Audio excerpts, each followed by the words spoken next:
بسم اللہ الرحمن الرحیم۔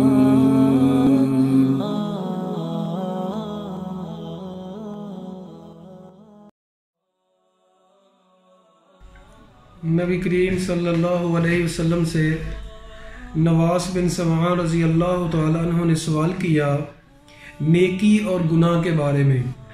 آپ صلی اللہ علیہ وسلم نے فرمایا البر حسن الخلق، نیکی اچھا برتاؤ ہے۔ خلق کہتے ہیں عادات کو، یعنی جتنی بھی اچھی عادات ہیں وہ نیکی ہوتی ہے۔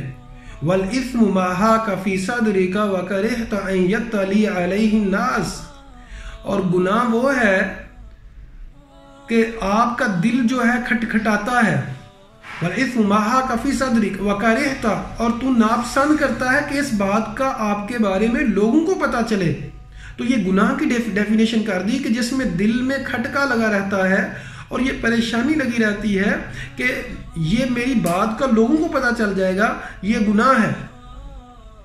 کسی نے کسی امام سے پوچھا گناہ کی نہیں سمجھ آتی کہ گناہ ہم کس کو گناہ کہیں، اور بعض دفعہ پتہ ہی نہیں ہوتا کہ یہ گناہ ہے اور وہ ہو جاتا ہے۔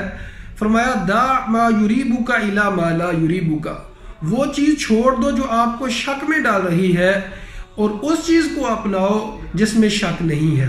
تو جتنے بھی شک والے معاملات ہوتے ہیں وہ بعض دفعہ گناہ میں آ جاتے ہیں، جیسے نبی کریم صلی اللہ علیہ وسلم نے فرمایا ان الحلال بین والحرام بین، حلال بھی واضح ہے اور حرام بھی واضح ہے، لیکن حلال اور حرام کے درمیان کچھ چیزیں شبہ والی ہیں، شک والی ہیں، اور جو بندہ شک سے بچے گا وہی اپنی عزت کو بچائے گا اور وہی بندہ جو ہے اپنی دین کو بچا لے گا۔ تو عزیز سامعین، گناہ کی ڈیفینیشن یہ ہے کہ انسان شک والے کام کرے۔